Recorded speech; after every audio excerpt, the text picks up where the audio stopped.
right, so the A's 2023 regular season is upon us, and as I do every year, I'm going to preview this season, talk about some predictions, projections, and guys on the team I think might have a good year, and kind of just identify the differences between last year and this year. So obviously last year the A's were terrible. They were horrible.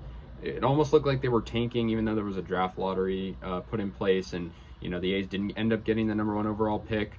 But the A's were 60-102, had a horrible record, low attendance, stadium issues. It was just a depressing season. Obviously, right after all of that fire sale, getting rid of Matt Olson, Chapman, list goes on, right? Bassett, Manaea, our manager Bob Melvin, and so it was a new regime for the A's, a bunch of no-name players that nobody really knew of, a lot of prospects, and so it's kind of the same this year.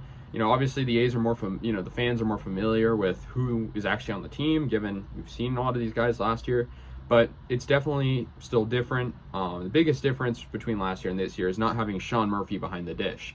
Sean Murphy's arguably the best catcher in MLB defensively and with hitting. I mean, he's a great catcher, and it's sad to see him go. But we did get our opening day starter in return, Kyle Muller, and so that's good to see. And so yeah, I think in terms of breakout players that I think are going to be bigger this year, that maybe had impacts last year or maybe are new on the team, Kyle Muller. I think I've seen him and heard about him in the minor leagues. He's definitely a great pitcher.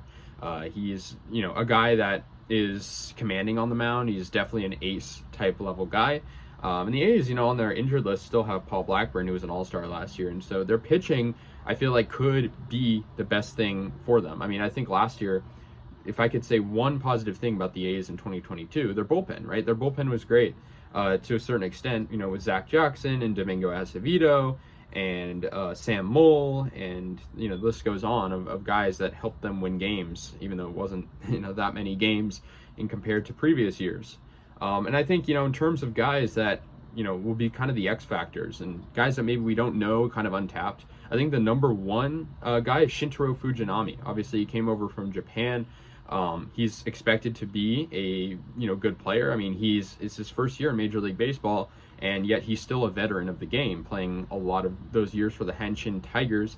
And the interesting thing too, though, is he's only on a 1-year deal, but the A's are very much promoting him. There's a t-shirt giveaway of him. It's just weird that they would sign him to a 1-year deal and not have aspirations for a long-term future in Oakland. But it's the Oakland A's, and whenever guys are on the verge of becoming free agents, they're traded. So we'll see how Fujinami does in the first half of the season. I could see him getting shopped at the deadline. But he looked really good in spring training. He led all spring training pitchers in batting average against. I think in terms of breakout players on the hitting side, I think Nick Allen is in store for a bigger year. Obviously good on the defensive end. I feel like his hitting could have improved last year, so we'll see what happens there. Another one, I think for veterans' sake, I think Jace Peterson was a good addition for sure as well. And I think in the outfield, Stewie Ruiz is the guy kind of where I feel like he's kind of like the Christian Pache of this year. We know how good he can be, and I think it's interesting to see him getting a good outfield role there. Obviously Brent Rooker in the outfield, and then veteran Ramon Laureano. So we'll see. Will Laureano get traded at the deadline? Will Seth Brown or Tony Kemp, some of those older guys, we'll see.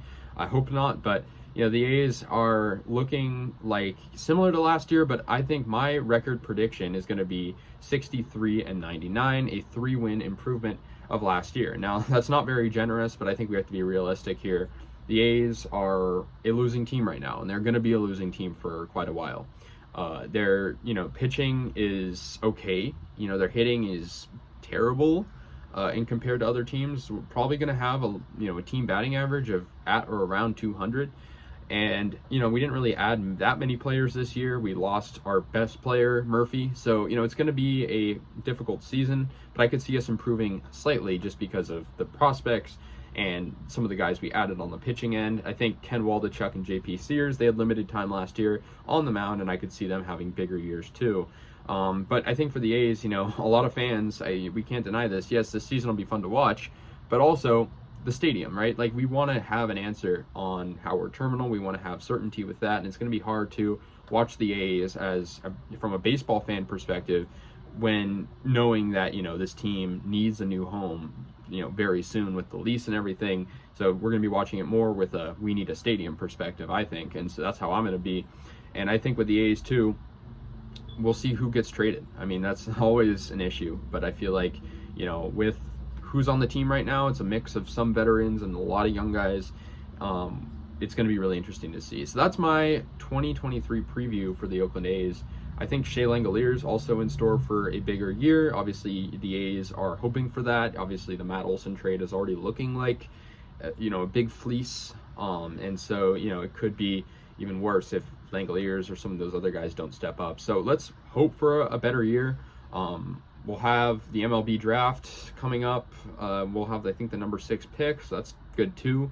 But we'll see what happens. The A's, I think, will be 63-99, a 3-win improvement from 2022.